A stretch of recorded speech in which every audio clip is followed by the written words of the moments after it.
Hello friends, आज मैं आपको इस वीडियो में बता रही हूँ एलएलबी, बीए एलएलबी कोर्स के बारे में पूरी कंप्लीट इन्फॉर्मेशन आपको इस वीडियो में मिलने वाली है।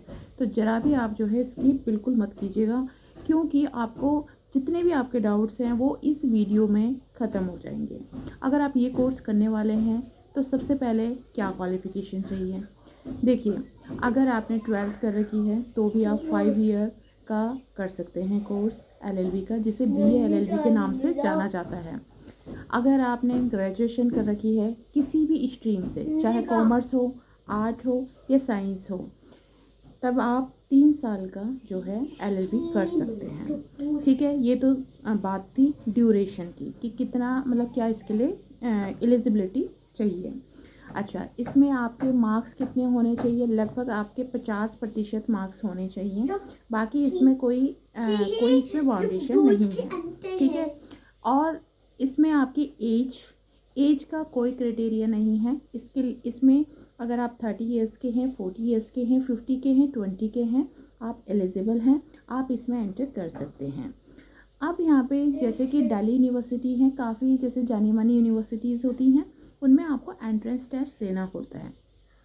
अब तो सारी की सारी यूनिवर्सिटी में आपको पहले एंट्रेंस टेस्ट देना पड़ेगा एलएलबी के लिए, उसके बाद जो है आपका प्रवेश होगा। ठीक है, अगर आप उस एंट्रेंस टेस्ट को, सिंपल सा होता है, जनरली चीज़ें पूछी जाती हैं, मैथ्स में से, जनरल नॉलेज में से, जो करंट अफेयर्स हैं, आपको वो जनरली कोई भी सॉल्व कर लेता है। ठीक है, फिर भी आप पढ़ के जाइएगा, और आपको पढ़ना पड़ेगा क्योंकि मेरिट लिस्ट के बेस पे भी होता है एडमिशन। लेकिन जो गवर्नमेंट यूनिवर्सिटीज़ हैं उनमें जो है आपका प्रवेश हो जाएगा, सिंपल सा पेपर आता है। अब जो है आपका अगर आपका पेपर हो गया तो फ़ीस कितनी लगेगी?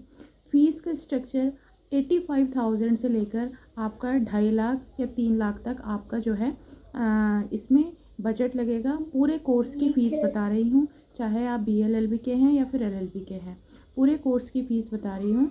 और ये यूनिवर्सिटी पे डिपेंड करता है कि वो कितना चार्ज करते हैं। लेकिन मैंने आपको एक मिनिमम रेंज बता दी है 85,000, उसके बाद आपका 2.5 से 3 लाख रुपए तक इसमें खर्चा जाएगा। ड्यूरेशन मैं आपको बता चुकी हूँ, फ़ीस मैं आपको बता चुकी हूँ। अब इसमें जो स्टडी है वो क्या हार्ड है? बिल्कुल, पढ़ाई जो है इसकी डिफ़िकल्ट है, और इसकी पढ़ाई जो है आपको लाइफ टाइम तक, अगर आप 20 ईयर्स के हैं तो आप ये मत सोचिए कि आप 3 साल का कोर्स कर लेते हैं या फिर 5 साल का कोर्स कर लेते हैं तो इतनी पढ़ाई सफिशिएंट रहेगी। आपको जो है पूरी उम्र भर कुछ ना कुछ आपको ज्ञान लेना ही पड़ेगा, क्योंकि आपको पता है कई साल जो है गवर्नमेंट, संसद और कॉन्स्टिट्यूशन में कई सारे एक्ट्स में जो है बदलाव होते हैं, संशोधन होते हैं, तो वो आपके नॉलेज में होना चाहिए। और वो कब होंगे? जब आप पढ़ाई करेंगे। ठीक है, तो आपका, अब इसमें बात करते हैं सिलेबस की। भाई, अगर आपका मैं टोटल ओवरऑल सब्जेक्ट बताऊं, ओवरऑल सिलेबस बताऊं, अगर आप 3 ईयर की कर रहे हैं, ज़्यादातर बच्चे 3 ईयर की करते हैं, तो उसमें जो है आपके 18 to 20 पेपर होंगे। क्या एक साल में? नहीं, आपके मैंने टोटल मिला के 3 साल के बताए हैं कि आपके 18 to 20 नहीं, आपके 27 के आसपास जो है सब्जेक्ट्स होंगे 3 साल के। ठीक है, सॉरी, 27 के आसपास आपके सब्जेक्ट होंगे, यानी कि आपके एक साल में 8 से 9 पेपर होंगे। ठीक है, 8 से 9 आपके पास सब्जेक्ट होंगे। अगर आप एनुअल मोड पे पढ़ाई कर रहे हैं तो 8 से 9 को आप जो है मल्टीप्लाई कर सकते हैं 3 से, तो आपका 25-26 आपके सब्जेक्ट्स हो जाएंगे। सब्जेक्ट्स के ऊपर मैंने एक पर्टिकुलर वीडियो बना रखा है, आप प्लेलिस्ट में घुसिए और उसको देखिए। ठीक है, अब ये मैंने ओवरऑल आपको बता दिया है कि फर्स्ट ईयर में आपके 8-9 सब्जेक्ट, सेकेंड ईयर में 8-9 सब्जेक्ट, थर्ड ईयर में आपके 8-9 सब्जेक्ट। ठीक है, फिर इसके बाद आपका जो है BA-LLB का भी यही प्रोसेस है। ठीक है, ईयरली वाइज, और उसमें आपके ग्रेजुएशन से रिलेटेड भी सब्जेक्ट्स जोड़े जाते हैं, क्योंकि वो एक ग्रेजुएशन की डिग्री भी मानी जाती है, इसीलिए 5 साल की रखी गई है। ठीक है, अब सब्जेक्ट्स के, पार्टिकुलर सब्जेक्ट्स के ऊपर बाद में बात करेंगे, ये मैंने आपको एक रफली आइडिया दे दिया। अब सेमेस्टर वाले कहाँ जाएंगे? सेमेस्टर वालों के लिए ऐसा है, आप 9 का आधा कर दीजिए।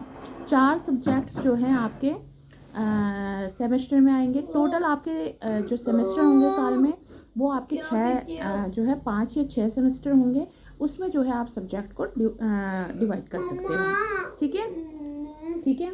अब उसके बाद जो है आपके मैंने सिलेबस की बात कर ली, कोर्स की बात कर ली, फ़ीस की बात कर ली, और आपको जो है किस तरीके से स्टडी करनी है। स्टडी के लिए आप देखिए, जितनी भी गवर्नमेंट जैसे यूनिवर्सिटी हैं, चौधरी चरण सिंह यूनिवर्सिटी है, ज़्यादातर बच्चे यहाँ से भी करते हैं। आगरा यूनिवर्सिटी है, DVRU doctor Bhimrao Ambedkar university है, राजस्थान यूनिवर्सिटी है, जयपुर यूनिवर्सिटी है, कुरुक्षेत्र यूनिवर्सिटी है। यहाँ सबसे जो है LLB BLLB करवाई जाती है, और भी कोर्सेज करवाए जाते हैं।